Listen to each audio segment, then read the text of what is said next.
Hello, Mark. My name is Mei from Junior, and my Chinese name is Chih-Yu. My student number is 45. Today, I'm going to read an article called How to Get Better at the Things You Care About by Eduardo, Briceño.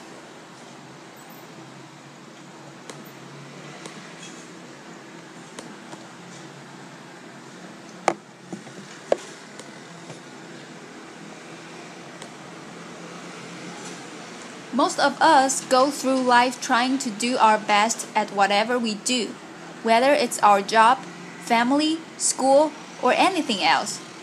I feel that way. I try my best. But some time ago, I came to a realization that I wasn't getting much better at the things I cared most about.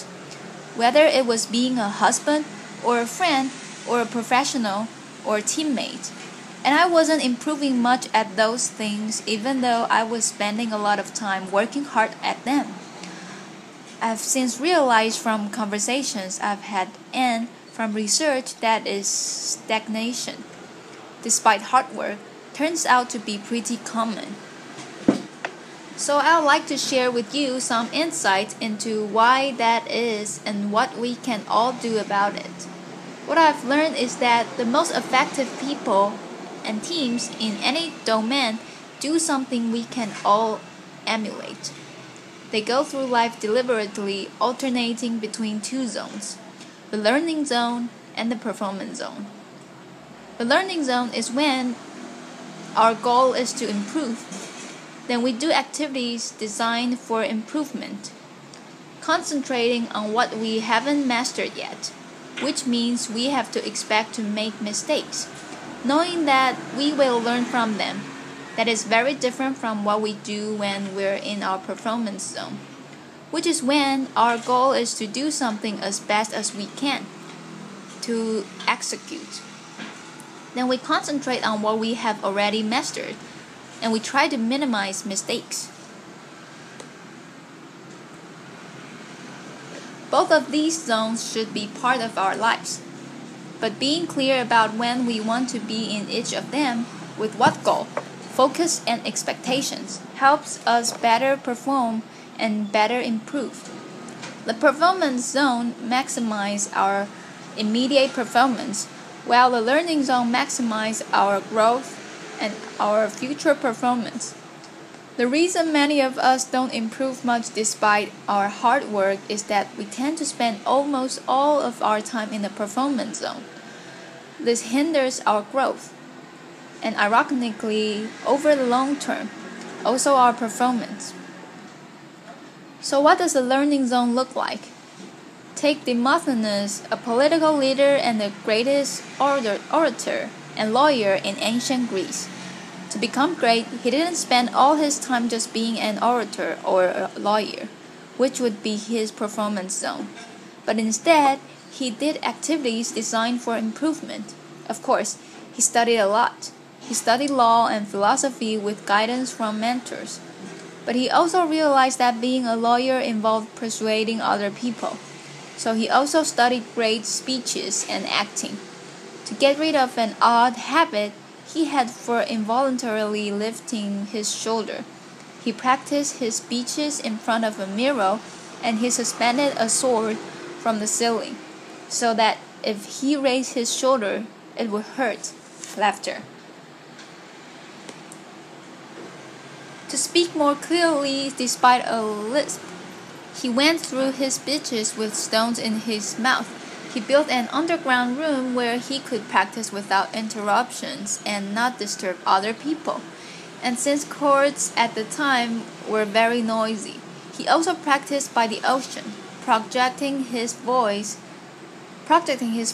above the roar of the waves. His activities in the learning zone were very different from his activities in court, his performance zone. In the learning zone, he did what Dr. Anders Ericsson calls deliberate practice.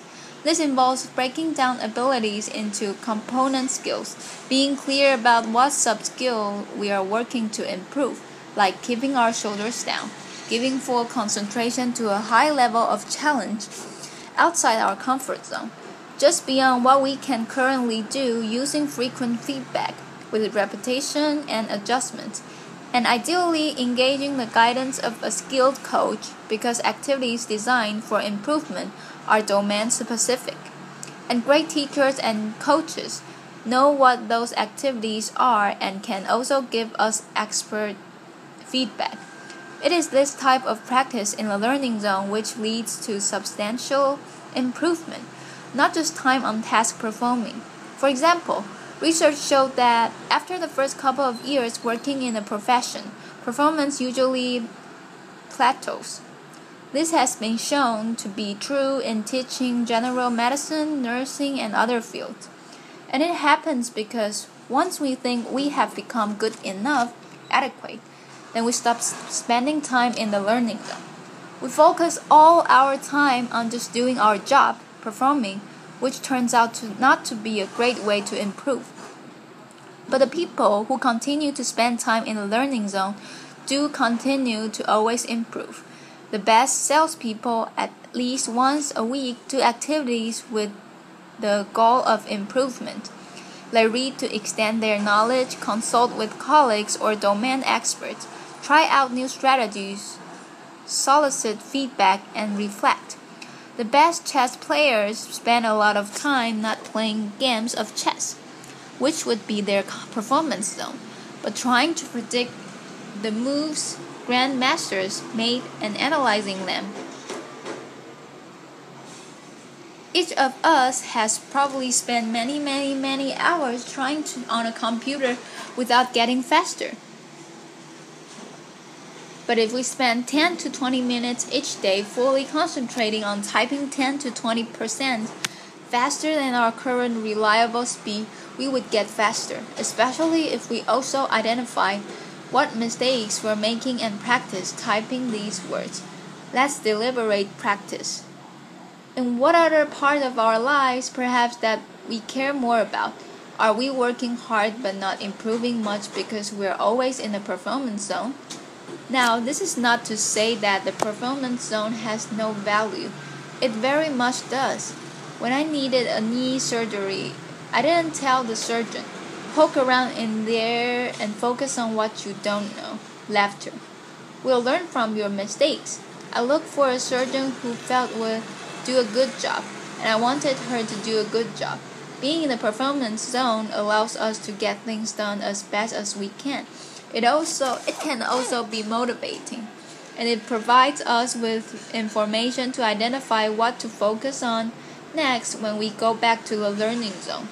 So the way to high performance is to alternate between the learning zone and the performance zone, purposefully building our skills in the learning zone and applying those skills in the performance zone. When Beyonce is on tour, during the concert, she's in her performance zone. But every night when she gets back to the hotel room, she goes right back into her learning zone. She watches a video of the show that just ended. She identifies opportunities for improvement for herself, her dancers, and her camera staff. And the next morning, everyone receives pages of notes with what to adjust, which they then work on during the day before the next performance. It's a spiral to ever-increasing capabilities, but we need to know when we seek to learn and when we speak to perform. And while we want to spend time doing both, the more time we spend in the learning zone, the more we'll improve. So how can we spend more time in the learning zone? First, we must believe and understand what we can improve, what we call a growth mindset. Second, we must want to improve at that particular skill. There has to be a purpose we care about because it takes time and effort. Third, we must have an idea about how to improve, what we can do to improve, not how I used to practice the guitar as a teenager, performing songs over and over again, but doing deliberate practice. And fourth, we must be in a low-stakes situation, because if mistakes are to be expected, then the consequence of making them must not be catastrophic, or even very significant. A tightrope walker doesn't practice new tricks without a net underneath. And an athlete won't set out to first try a new moving during a championship match. One reason that in our lives we spend so much time in the performance zone is that our environment often are unnecessarily high stakes. We create social risks for one another, even in schools, which are supposed to be all about learning. And I'm not talking about standardized tests. I mean that every minute of every day, many students in elementary schools through college feel that if they make a mistake, others will think less of them.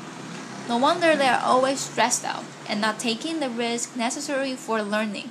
But they learn that mistakes are undesirable.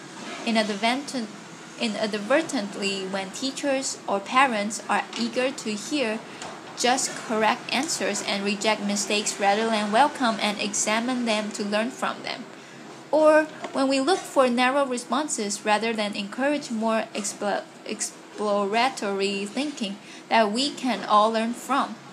When all homework or student work has a number or a letter on it and counts towards a final grade, rather than being used for practice, mistakes, feedback, and revision, we send a message that school is a performance zone. The same is true in our workplaces. In the companies I consult with, I often see flawless execution cultures which leaders foster to encourage great work, but that leads employees to stay within what they know and not try new things. So companies struggle to innovate and improve, and they fall behind. We can create more spaces for growth by starting conversation with one another about when we want to be in each zone.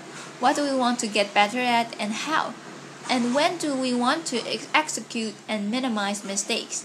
That way we gain clarity about what success is, when and how to best support one another. But what if we find ourselves in a chronic high-stakes setting and we feel we can't start those conversations yet?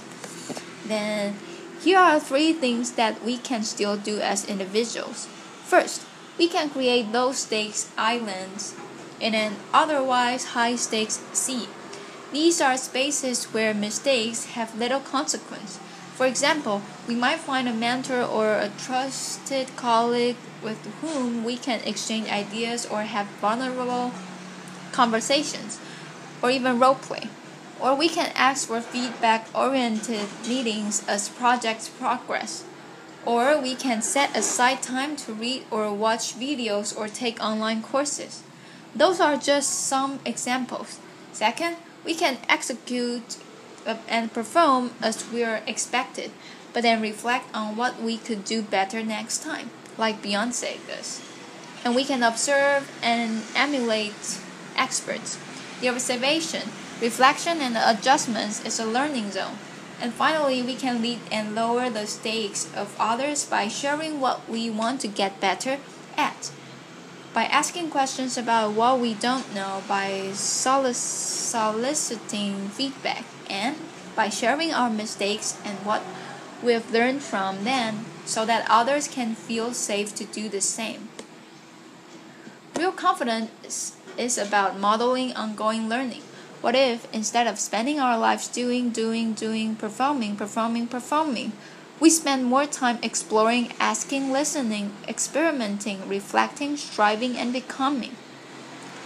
What if we each always had something we were working to improve? What if we created more low-stakes islands and waters?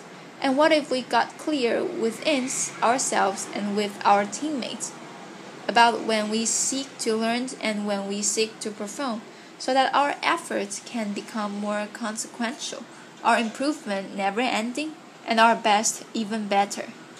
Thank you. This is the end of my recording. Thank you, Mark.